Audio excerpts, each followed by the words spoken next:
교재는 7833페이지 교재 보시면 되겠습니다. 부활과 승천을 통해서 실현되는, 뭐가 실현되느냐면 그리스도가, 언약된 그리스도가 이 땅 위에 오셔서 그대로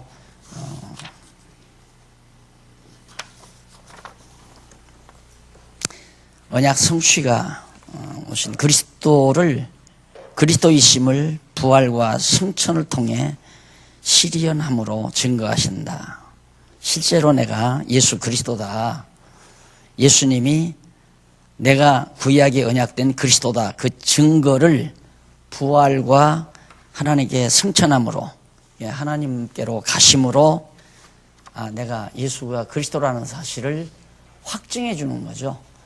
그러니까 성경을 대하실 때, 야, 이거 뭔 얘기일까? 아주 복잡한 얘기가 많겠다. 이렇게 되면 겁이 나고 어려워요. 그러지 말고, 지금 우리는 하나님께로부터 와서 하나님께로 가시는 부분의 예수님에 대해서 예수님이 증거하는 내용을 공부한다. 그러면 예수님이 하나님께로 가시는 이유가 뭔가? 그 이유는 내가 하나님께로부터 왔다가 바로 하나님께로 가지 않느냐. 그러므로 나는 사람이 아니다, 하나님이다, 하나님의 아들이고, 그 말은 신성을 지니신 그리스도라는 뜻이죠. 그 그리스도를 확증하기 위한 거예요. 그 이상이 없다, 그 말입니다. 그러니까 오늘 또 20장부터 21, 22, 그 다음 이제 사도행전 1장에서부터 11절까지 공부할 건데, 이 내용 모두가 다 부활해서 하나님 아버지께로 승천하는 장면이 나와요. 그건 여러분 다 알고 계시잖아요.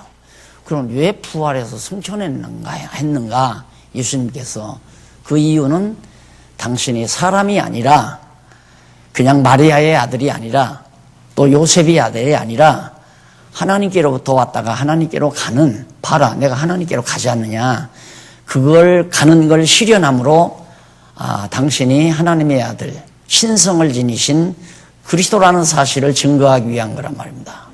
얼마나 간단해요.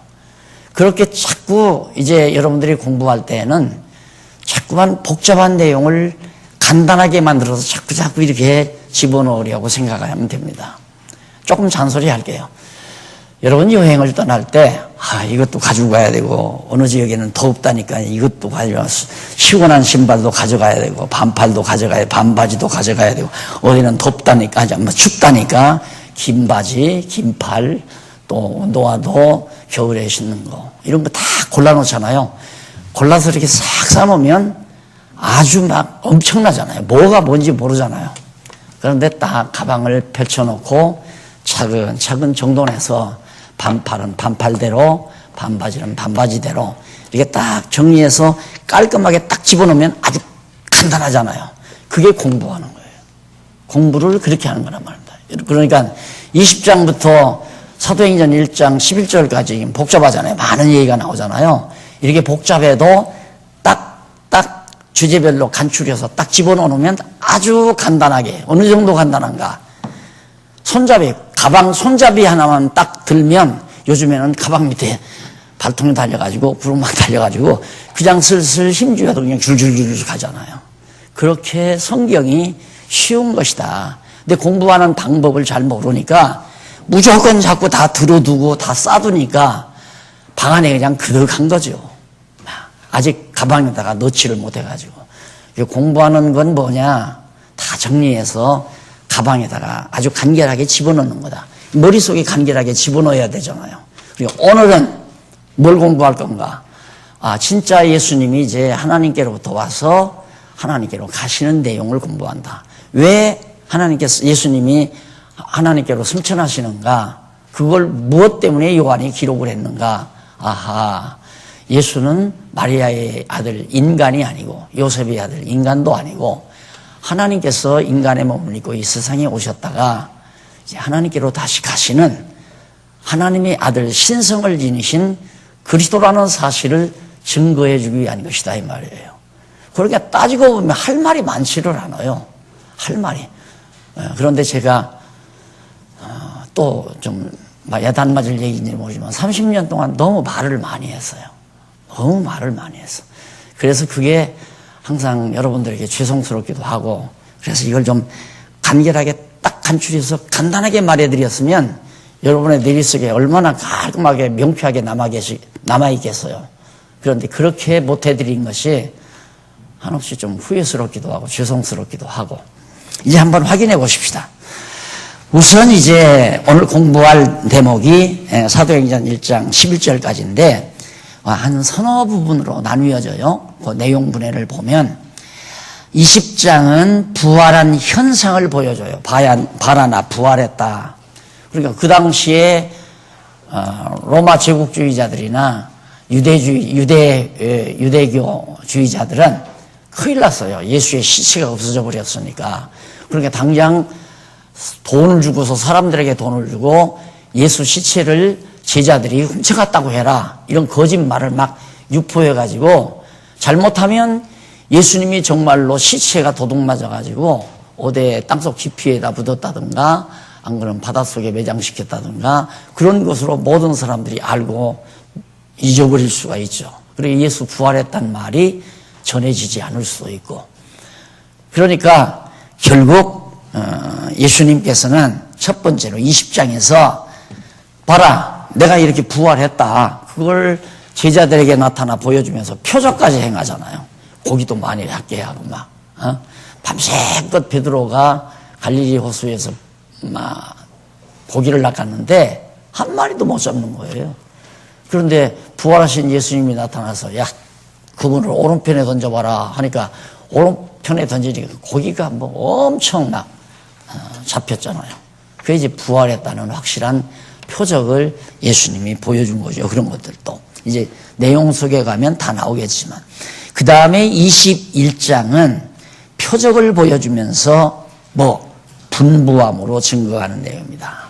표적을 이렇게 보여주면서 예수님이 이렇게 해라 저렇게 해라 하나하나 분부해 주시는 그런 내용을 통해서 예수님 자신이 부활했다는 사실을 확실하게 제자들의 눈앞에서 보여주는 내용이 나오고요.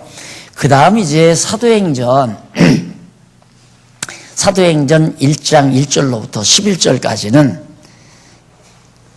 장래를 언약하고 장래 되어질 일을 언약을 하고 그리고는 하늘로 승천함을 보여주는 거예요. 예수님이 특히 그 언약의 내용은 다 알죠. 성령이 너에게 임한다. 요한복음 앞부분에서도 15장 16장 이 부분에서도 성령 보낸다. 14장에서 너는 마음에 근심하지 말고 하나님을 믿으니 또 나를 믿으라 그러면서 내가 가서 보혜사 성령을 너에게 보낸다. 그렇게 약속하시더니만 지금 마지막 이 사도행전 승천하기 직전에 한 번 더 재확인해서 언약을 하시는 거예요. 내가 가서 보혜사 성령 보내니까 성령이 너에게 임하면 너희가 권능을 얻고 예루살렘과 유다와 사마리아와 땅끝까지 이르러 예수가 내가 그리스도라는 사실을 증거하는 증인이 될 것이다 그 말이에요. 그렇게 될 것이라고 알려주고 그리고는 예수님이 그렇다고 바로 많은 문도들이 보는 앞에서 하늘로 승천하는 장면을 그렇게 눈으로 보여줬다. 그러면 이제 세 파트 나오죠.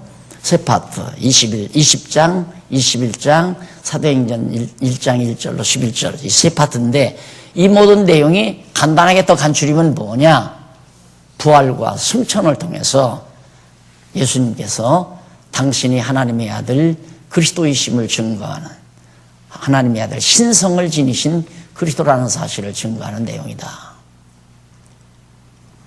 그러면 이렇게 딱 잘 베끼니까 물건이 적어졌잖아요. 그걸 딱딱 집어넣으면 요만한 가방 속에 한 방 들어져 있던 모든 물건이 이만한 가방 속에 딱 간결하게 들어가는 것처럼 그렇게 여러분들의 뇌리에다가 복잡한 말을 다 기억하려고 하지 마세요. 간결하게 정리된 것을 딱딱 집어넣으려고 하세요. 복잡한 건 이건 떠들어보면 다 나오잖아요. 성경 떠들어보거나 교재 떠들어보면 다 나오니까 문제는 간결하게 이게 정리가 돼 있어야. 예를 들면 여행을 가서 갑자기 비행기에서 내리니까 막 후끈후끈해요. 긴팔 입고 왔는데, 야, 이거 큰일 났다. 그러면 어디에 들어가서, 이제 갈아입어야 되잖아요. 그러면, 내가 넣은 반팔 바지, 반팔이 어디에 있고, 반바지가 어디에 있다는 건 자기가 넣었으니까 알잖아요. 내가 넣었으니까 여기 가방 속에 있다. 그러면 딱 열고 들어가서 꺼내는 것처럼 내가 이 세상을 살다가 또 내가 정말 이 거친 세상을 살다가 여호와 하나님을 잊어버리고 예수를 잊어버리고 방황하게 될 때에 내 뇌리 속에 배웠던 그리스도가 계시고 여호와가 계신데 하고 그때 꺼내서 기억할 수 있다는 얘기죠. 그게 생각이 나야 되거든요. 생각이 안 나면 자기 생각대로 살아요. 어쩔 수 없어요, 인간은. 이 속에다가 성경이 말하는 생각을 집어넣지 아니하면 이 속에서 나오는 자기 생각을 가지고 살아요. 자기 생각대로 판단하고. 근데 성경을 공부했으면 도저히 저렇게 판단을 할 수가 없는데 그렇게 판단이 나오는 이유는 기억이 안 나니까 그런단 말입니다. 이게 기억이 안 나니까. 이게 기억이 나면 내가 이렇게 생각하면 안 되지 하고 얼른 바르게 방향을 잡아 돌리는데 기억이 안 나니까 그냥 자기 본능적 생각대로 판단하고 생각대로 말하고 생각대로 행동하고 그러다 보면 한참씩 헤매어지잖아요. 자, 그렇게 이제 되어지는 근거가 뭐냐면 그 밑에서 8째 줄바꾼 데 나오죠. 일찍이 여호와 하나님께서는 요나 선지자로 3일 3야 선지서 요나에 보면은 3일 3야 요나가 니느웨 성에 가서 하나님 말씀 전하라니까 도망가다가 바다에 빠뜨려졌어요. 배를 타고 도망가다가 결국 바다에 빠졌단 말이에요. 주빌려 던져버렸어요. 그러니까 요나를 물고기가 딱 삼켜가지고 3일 3야 동안 있다가 요나를 바다에다가 다시 토해냈잖아요. 그걸 예수님은 당신의 부활로 비유를 했어요. 내가 너희에게 보여줄 표적이 있다면 요나의 표적밖에는 보여줄 것이 없다. 그 표적이 뭐냐면 부활의 표적이란 말입니다. 그러니까 기독교가 참 진리라고 하는 최대의 표적은 예수 그리스도가 죽었다가 부활하신 이 표적 이상으로 더 큰 표적은 없어요. 이게 기독교의 유일한 가장 강력한 최대의 표적이에요. 부활의 종교는 없잖아요. 아무래도 불교도 유교도 어떠한 종교도 우리가 죽었다가 부활해서 영원히 산다고 하는 그런 종교는 없단 말입니다. 예수님이 바로 이 요나의 표적을 들었는데 그 표적, 요나의 표적이 말해준 것처럼 그 요나의 표적은 그러니까 장차 참 선지자이신 메시아가 와서 죽었다가 부활할 것에 대한 언약이란 말입니다. 그 언약이 예수님을 통해서 실제로 이루어진다. 그러니까 예수님이 부활하시는 사건에 대한 언약적 근거가 어디 있냐면 요나 선지자의 예언에 있다. 요나 선지자가 고기 뱃속에 들어가서 3일 3야 있다가 다시 살아난 그 사건이 예수님이 부활한 사건에 대한 사실 근거가 된다. 이렇게 이해를 하시면 됩니다. 그 다음 첫째로 양쪽 가로 1번 부활한 형상으로 보여줬다. 20장이 나옵니다. 부활한 형상으로.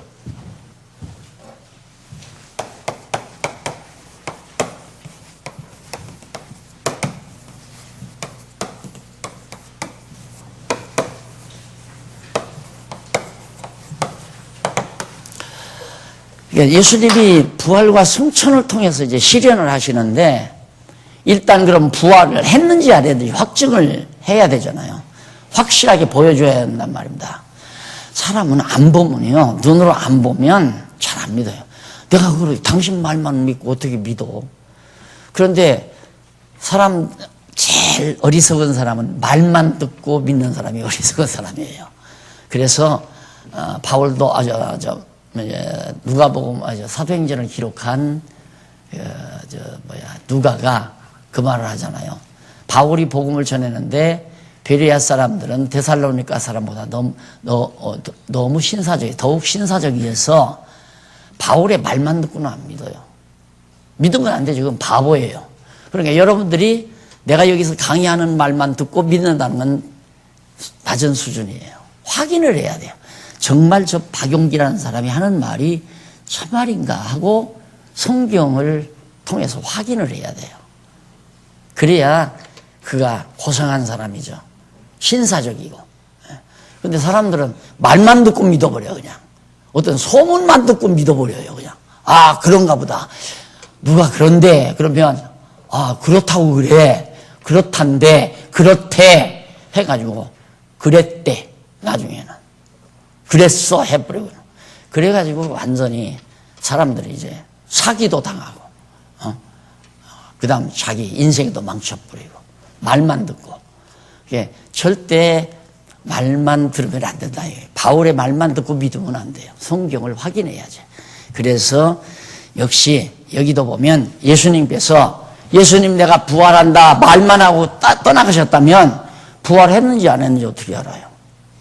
부활하신 예수님께서 부활한 형상을, 그 형상은 어떻게 해서 알 수 있느냐 하면 금방 무덤에서 나왔는데 갈릴리까지 가려면 한참 가야 되거든요. 오랜 동안. 근데 갈릴바다에 금방 나타나는 거예요. 부활이란 부활체는 공간의 제한을 안 받아요. 그러니까 저쪽 1층에 계실 수도 있고 여기도 금방 동시에 있을 수도 있고, 이게 이제 부활한 몸이랍니다. 그게 공간의 제한, 공간만이 아니라 시간의 제한도 안 받아요. 시간의 제한도. 이게 시간 제한 안 받으니까 공간 제한도 안 받는 거죠. 그러니까 그런 부활의 몸으로 예수님이 갈릴리 호숫가에 나타나서 이제, 갈릴리 호숫가가 아니라 마리아에게도 보여주고, 그 다음 길을 가는 엠마오로 가는 자들에게 보여주고 다 보여주는 그런 사건을 통해서 이제 부활을 확증하는 내용이죠. 그 가운데 첫 번째로 20장 1절로 10절에 보면 안식 후 첫날에 마리아와 제자들에게 빈 무덤을 보여줍니다. 자, 그러니까 금요일 날 오후에 운명하셨거든요.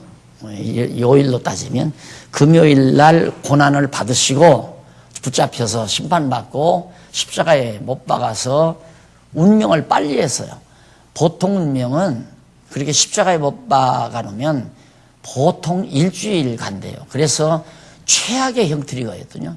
로마 제국주의자들이 제국에 반항하는 가장 악랄한 반역자들을 죽일 때는 금방 뭐 칼로 목을 치거나 그 다음 뭐 금방 어떻게 막 숨지게 하거나 그거 안 하고 바로 십자가의 틀에다 딱 해서 매달아 놔요. 그러면 그 못 박은 데서 피가 한 방울 한 방울 다 떨어질 거 아니에요. 그러면 심장에서 피가 다 쏟아지기까지 보통 일주일이 걸린답니다. 그래야 피가 완전히 몸에서 다 빠져나오고 온 몸이 백색이 되는 거죠. 하얗게.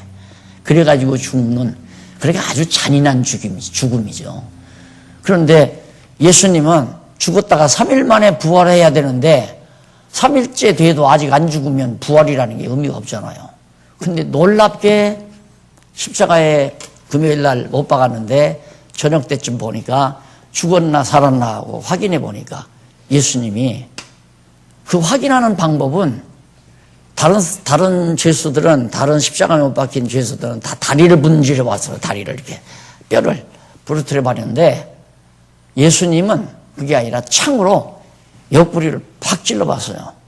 그러니까 옆구리에서 피와 물이 따로 분리돼 가지고 피는 피대로 물은 물대로 확 쏟아져 버려요. 그러니까 아, 운명했구나. 그게 운명했다는 증거예요. 그러니까 죽으면 피와 물이 이렇게 분리된답니다. 피가 응고가 되고 물은 물대로 분리가 되고, 그래서 이제 그게 죽음으로 확인이 되지는 건데 예수님은 그렇게 해서 빨리 운명을 했죠. 그런 운명한 예수님을 금요일 날 갖다 장례를 지났는데 금요일 저녁, 그리고 토요일이 안식일아니에요. 토요일이. 이게 토요일 날 온종일 예수님이 무덤에서 편히 쉬신 거예요. 그러니까 구약 시대 모세에게 안식일을 거룩하게 지키라, 그 말은 예수님께서 정말 안식일 날 아무것도 하지 아니하고 숨도 쉬지 아니하고 먹지도 아니하고 그냥 그대로 편히 쉬실 것에 대한 하나의 예언이란 말입니다. 언약. 예, 계명 중에 안식일을 거룩하게 지키라는 거. 그러니까 계명 모두가 예수님이 다 지킬 것을 율법에서 다 예언해 놓은 건데, 그 예언대로 모세의 언약대로 예수님은 그대로 안식일을 지킨 거예요. 그래서 내가 안식의 주인이다. 그런데 자꾸 우리들은 내가 안식일을 지키는 걸로 생각하잖아요. 여기에서 하나 더 생각하고 넘어갈 것은 우리가 자꾸 많은 사람들이 육신이 죽는 것이 두렵게 여겨지니까 나도 따라서 두려운 거예요. 아, 나 죽으면 어떡해. 오래 살아야지. 자꾸 관심을 그쪽에 두거든요, 우리가. 그쪽에 두는 건 이 다음 죽음이 편치 못하다는 증거예요. 아, 난 죽으면 안 돼. 좀 더 살아야 돼. 아, 나 이러다가 죽으면 어떻게 겁나. 그렇게 자꾸만 생각하면 머리가 쇠뇌가 돼요. 그래서 죽음을 두려워하게 되고 막상 죽음을 맞았을 때는 슬프고 괴롭고 막 분노하고 억울하고 내가 왜 죽어야 돼 지금. 아직도 나는 더 살아야 되는데 더 누려야 되는데 이런 생각 때문에 미운 사람도 많고 보복하고 싶은 사람도 많고 그래서 마지막 죽을 때는 아들 불러다가 손잡고 너 이놈아 내 원수를 갚아다오. 암흑의 그 김첨지 그놈을 놔두면 안 되느니라 하는 이유가 억울해서 그러는 거거든요. 그런데 우리는 눈을 감고 쉰다고 하는 것이 안식이에요. 모든 고통, 근심, 걱정, 미움, 증오 이거 다 마무리되고 편안히 안식하는 순간이 바로 죽음으로 맞이하는 거예요. 그러니까 그렇게 항상 우리는 진리를 깨닫고 그렇게 생각하고 살아야 아, 하나님께서 나 곧 쉬라고 하신다, 쉬라고 하신다. 이러면서 죽음을 맞아야 조용히 눈을 감지요. 그렇잖아요. 이 문제예요. 뇌 문제, 두뇌 문제. 두뇌 속에 죽음이라는 것을 어떤 개념을 가지고 맞이하느냐에 따라서 마지막 운명이 정말 아름답다울 수도 있고 참 치열할 수도 있고 막 눈을 뒤집어 뜨고 고함을 지르고 막 이를 바드득 갈고 얼마나 정말 추한 죽음을 맞이하겠습니까? 그렇다면. 그래서 예수님이 토요일 날 무덤에서 아무 숨도 안 쉬고 쉬셨다고 하는 것은 안식일을 거룩하게 지키라고 하는 모세의 언약을 예수님이 그대로 준행했기 때문에 우리는 그리스도의 지체가 되면 우리들도 역시 그런 편안한 안식을 누릴 수가 있는 것이다. 그런 얘기입니다. 그래서 바로 안식 후 첫날, 안식일 이후 첫날 바로 예수님이 이른 새벽에 돌무덤, 돌 속에 굴 속에다가 예수님의 시체를 집어넣고 돌덩어리로 꽉 막고 인봉을 떡시루에 그 시루번 붙이듯이 개미 한 마리 못 들어가게 전부 인봉을 해서 군인들이 지키고 있었는데 굴문이 열려버리잖아요. 그런데 예수님을 수종들든 마리아와 마르다 또 여인들이 지금 이틀 밤 지났어요. 예수님 죽는 모습을 봤단 말입니다. 십자가에 매달려 엘리 엘리 라마 사박다니 비참하게 죽어가는 모습을 보고 잠이 오겠습니까? 못 오죠. 이틀 밤 잠 못 자고 안식 후 첫날 이른 새벽 일요일이죠. 일요일 날 주일 아침 일찍 무덤으로 가본 거예요. 가보니까 무덤이 열려버린 거야. 그래서 막 두리번 살면서 하니까 누가 나타나서 누구를 찾느냐. 예수님은 벌써 살아서 갈릴리로 가셨다. 천사가 보여주면서 가서 무덤을 보여줬어요. 무덤을 보여주니까 무덤에 예수님께서 죽으신 다음에 수의 있고 매장될 때 입었던 수의가 그대로 다 남아있고 예수님은 사라졌다 이 말이에요. 그걸 마리아와 마르다 여인들에게 제일 먼저 부활한 형상을 아직은 형상은 아니지만 부활한 그 현장이죠. 거기는 무덤 그것을 지금 마리아에게 여인들에게 보여준 사건이 바로 1절로 10절까지 20장 10절까지 나타납니다. 그 다음 이제 20장 11절로 18절에 보면 우는 마리아에게 두 천사와 부활한 주가 나타나 보여주죠. 얼마나 예수의 시체라도 보고 싶어서 왔는데 볼 수는 없지만은 시체가 있는 무덤이라도 보고 싶어서 왔는데 무덤이 열려버리고 시체마저 없어져 버리니까 마리아가 울을 수밖에 없죠. 그러니까 두 천사가 마리아에게 나타나고 그 다음 바로 부활하신 예수님께서 나타나서 마리아에게 보여줍니다. 그 장면이 18절까지 나오는데 거기 한번 조금만 보십시다. 몇 절 보면 되냐면 14절 한번 보세요. 14절. 성경 본문 위에서 5째 줄 앞부분에 보시면 14절 나와요. 이 말을 하고 뒤로 돌이켜 예수의 서신 것을 보니 예수신 줄 알지 못하더라. 부활한 예수님을 마리아가 봤지만은 머릿속에는 이미 예수는 죽었다. 이제는 죽었는데 이 시체가 어디로 갔는가 이렇게 생각했기 때문에 정말 부활한 형상으로 영광의 모습으로 보이니까 또 알아볼 수 없겠지만은 예수님이 나타나는데도 처음에는 몰라봤단 말입니다. 상상을 그렇게 안 하니까. 그래서 사람이 선입견을 가지고 뭐를 본다고 하는 것은 큰 착오를 일으킬 가능성이 충분합니다. 예를 들면 저 사람이 참 손버릇이 나쁘대. 가끔 뭘 남의 걸 이렇게 자꾸 손을 댄대. 그런데 내 가방에 물건이 하나 없어져 버렸어요. 그런데 5분 전에 그 사람이 내 옆에 앉았다 지나갔단 말입니다. 네 옆에 앉았다가 일어나 갔단 말입니다. 단정을 해버려요. 그 사람이 내 가방 속에서 물건을 가져갔다. 근데 물건 없어진 것은 어저께 없어진 건데 어제 없어진 것을 오늘에야 발견한 건데 금방 몇 분 전에 앉았던 그 사람이 내 가방 열고 가져갔다고 단정해버리는 거예요. 왜? 선입견 때문에 그런 거거든요. 그래서 사람이 선입견을 갖는다는 건 옷이 잘못 볼 염려도 있고 오판할 염려도 있고 그건 매우 중요한 겁니다. 그리고 그래서 이 마리아도 예수는 죽었는데 있을 리가 없잖아요. 그러게 예수님 봐도 예수인지를 모르는 거죠. 그런 상태에서 이제 누구를 찾느냐 하시니까 마리아는 그가 15절에 나오죠. 예수께서 15절에 예수께서 가라사대 여자여 어찌하여 울며 누구를 찾느냐. 왜 울고 누구를 찾느냐 하고 물으니까 마리아는 그가 동산 그 무덤이 있는 동산을 지키는 자인 줄로 알고 가로되 주여 당신이 옮겨갔거든 어디 두었는지 내게 이루소서. 시체를 누가 가져갔으니까 없어졌을 거 아니에요. 그렇게 상식적으로 생각한 거예요. 예수님이 그렇게 누누이 나는 죽었다가 3일 만에 다시 살아난다라고 다 알려줬는데도 듣기만 했으니까 그게 안 믿어지는 거죠. 그렇게 듣기만 한 건 다 잊어버린다니까요. 그래서 그게 내가 안타까운 거예요. 듣기만 하는 건 다 잊어버려요. 그래서 천하업소도 마찬가지예요. 천하업소도 듣기만 하는 건. 그러니까 여러분들도 가끔 친구끼리 말다툼하는 이유가 생기는 이유가 뭔가. 내가 그때 얘기하지 않았어. 그러니까 나는 못 들었어.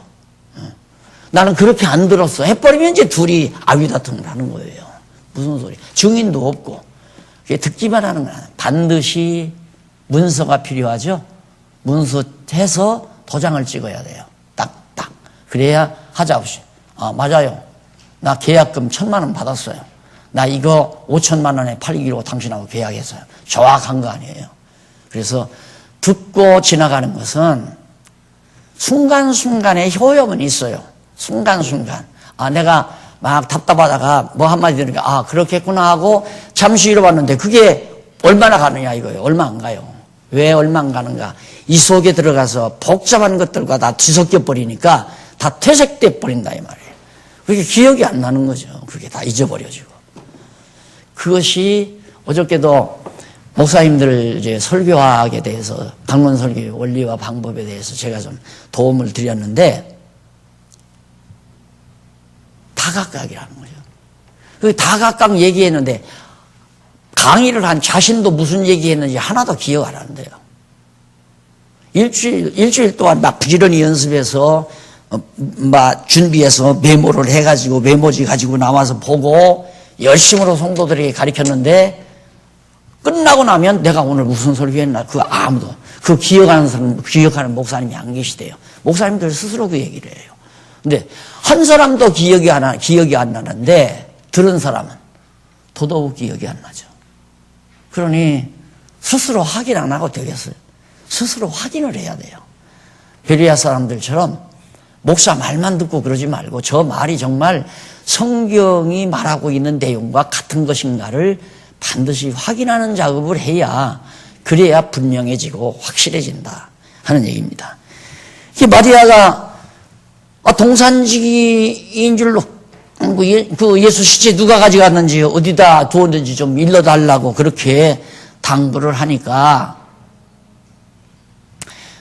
나 일러주면 내가 가서 그 예수님의 시신을 내가 가져가겠습니다, 그 얘기죠. 그렇게 당부를 하니까 16절에 예수께서 가라사대, 예수께서 마리아야 하시거늘 마리아가 돌이켜 히브리 말로 라보니여 하니 이는 선생님이라, 내 선생님이여. 예수께서 이르되 나를 만지지 말라, 내가 아직 아버지께로 올라가지 못하였노라. 너는 내 형제들에게 가서 이르되 내가 내 아버지 곧 너희 아버지 네 하나님 곧 너희 하나님께로 올라간다 하라. 자, 예수님께서 지금 나타나셨는데 부활의 몸으로 나타났기 때문에 마리아에게는 만지지 말라고 그랬어요.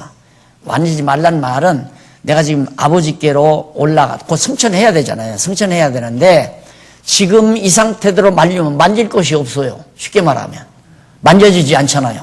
예수님이 이제 만질 수 있도록 해주면 만질 수 있죠.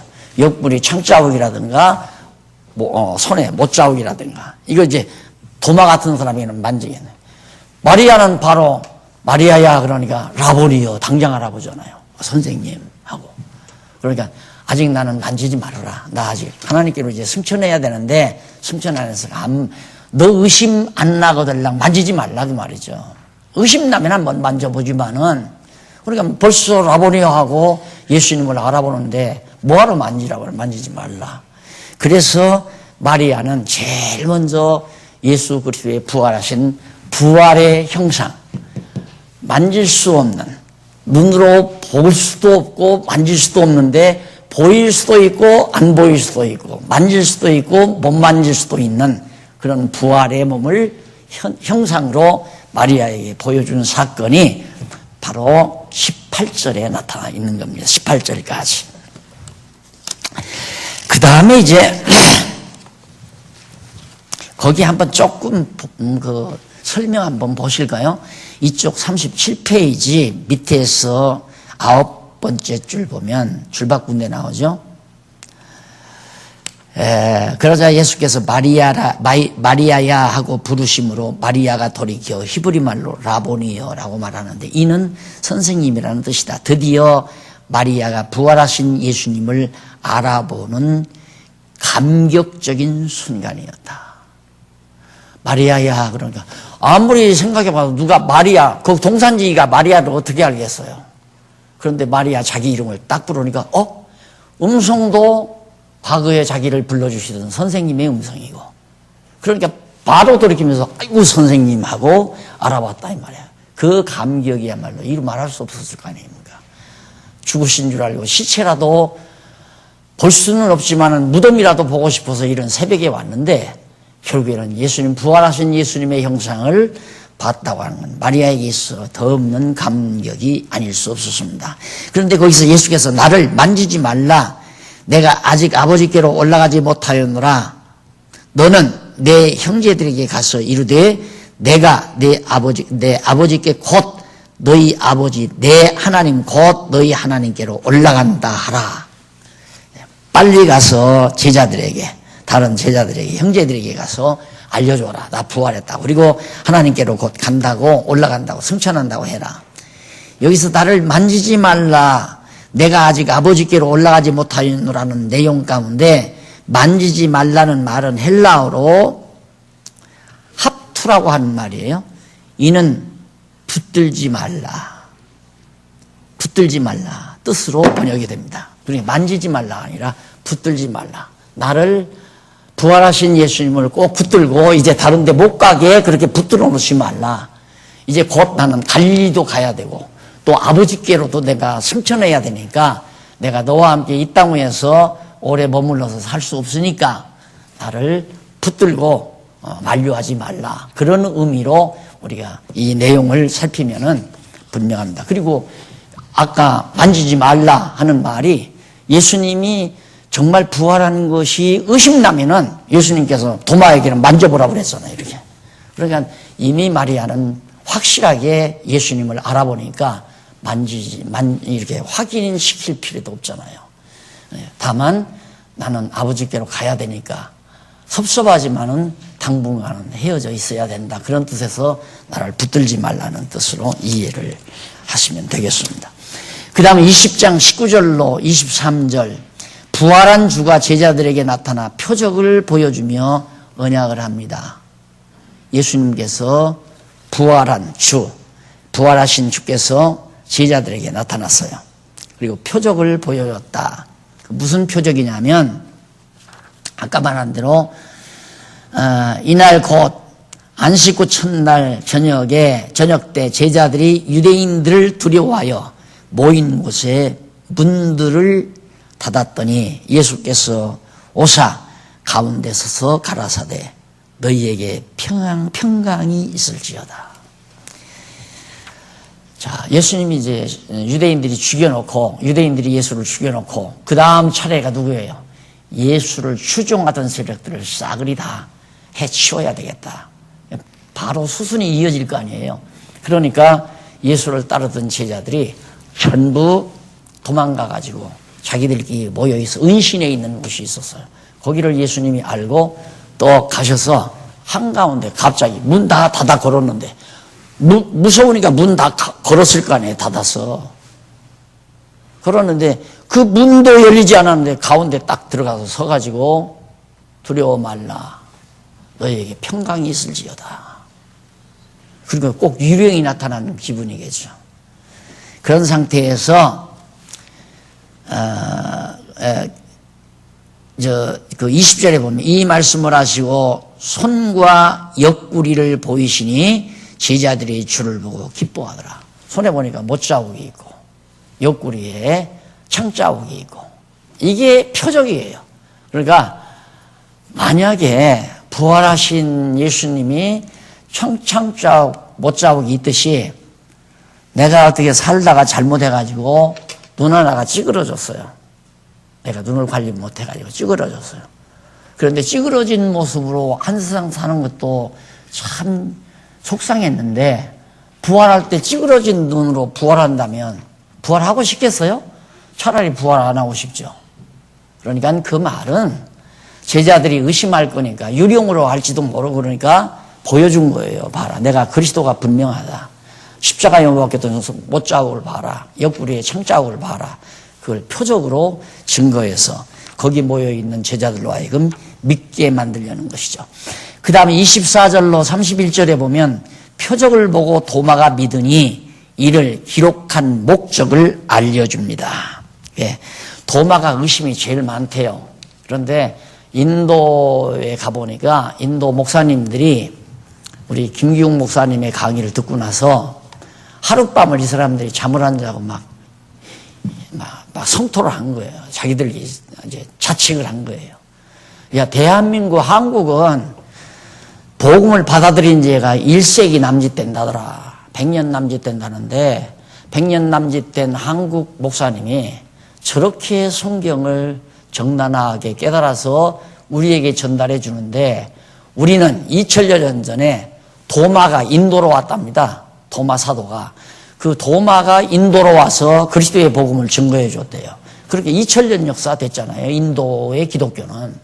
그런데 우리는 뭐 했냐. 그래가지고 스스로를 반성하면서 자책하는 하룻밤을 지샜다고 그 이튿날 가니까 그 소식을 전하더라고요. 이게 그 도마예요. 의심이 많았던 도마가 예수님의 표적을 보니까 너무 분명하거든요. 아, 정말 예수님이 죽었다 부활하셨구나. 하나님의 아들 그리스도임이 너무 분명하다. 그래서 인도로 가서 그 복음을 증거했는데 인도에서는 그걸 영접을 받아들이지 않은 거죠.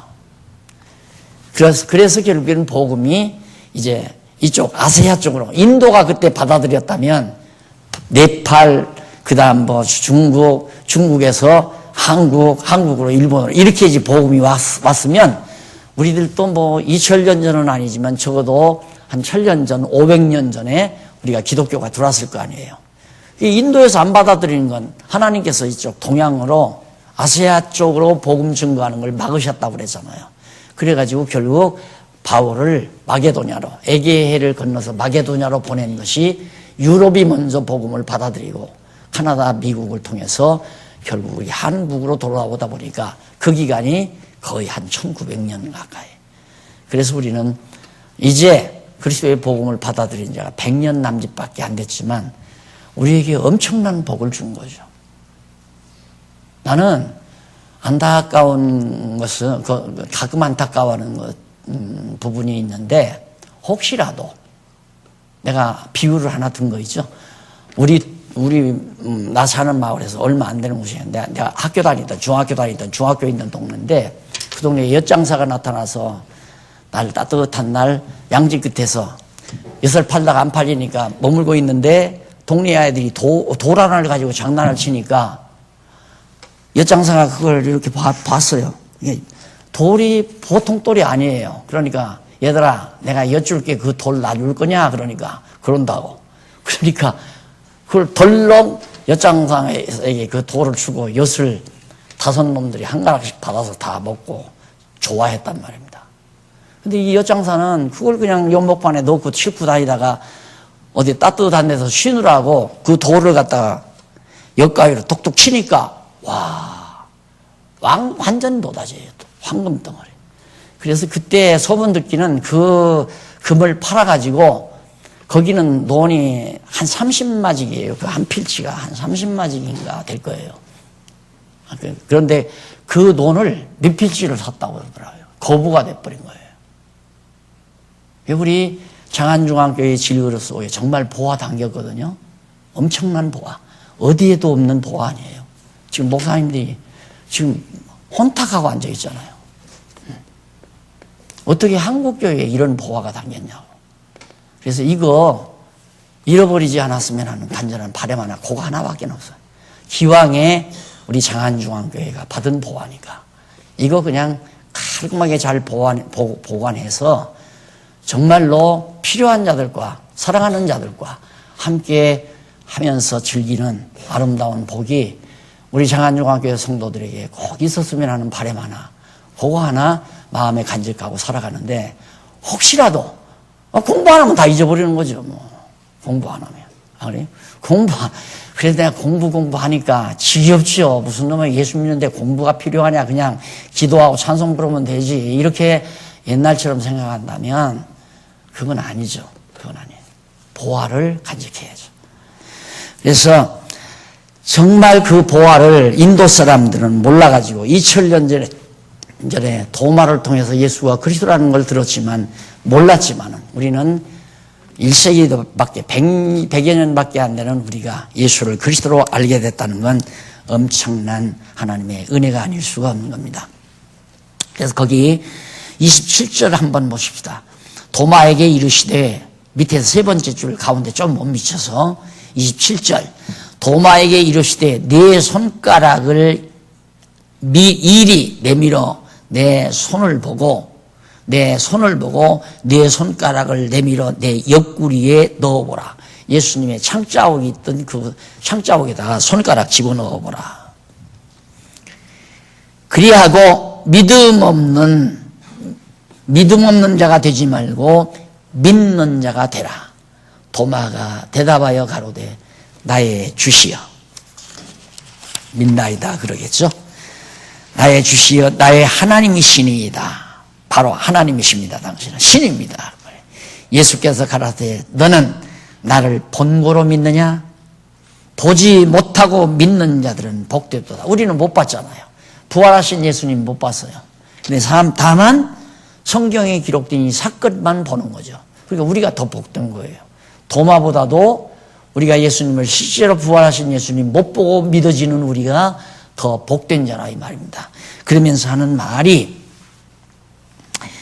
나를 30절 예수께서 제자를 앞에서, 제자들 앞에서 이 책에 기록되지 아니한 다른 표적도 많이 행하셨으나 오직 이것을 기록하면, 왜 하필이면 도마에게 한 것만 기록했나? 이거 외에도 부활한 다음에 한 표적들이 너무너무 많다 이거예요. 그러나 다 기록하지 아니하고 도마의 것만 기록한 이유는 너희로 예수께서 하나님의 아들 그리스도이심을 믿게 하려고 이 도마의 표적을 내가 보여준 것이다. 기록하게 하는 거다. 요한이 이걸 기록한 거다 그 말이에요. 그러니까 성경 기록의 목적은 예수가 하나님의 아들 그리스도라는 건 믿게 하려는 것이 성경 기록이라면, 성경 가리키는 목적도 예수가 그리스도라는 걸 믿게 하려는 것이 목적이 돼야 되잖아요. 성도들의 충성을 강조한다거나 성도들의 열심을 강조한다거나 성도들의 인색한 마음을 없애게 한다거나 그런 데 목적이 있는 게 아니고, 예수가 그리스도라는 것을 알게 되면 그 다음 내 인생이 바뀌어져 버리잖아요. 내 인생이 인생이 바뀐다는 말은 가치관이 바뀐다는 얘기거든요. 그러면 끝나는 거예요. 자, 그 다음 21장은 표적을 보여주며 분부하는 내용이 21장 나옵니다. 우리 잠깐 차 한잔 하시고 21장부터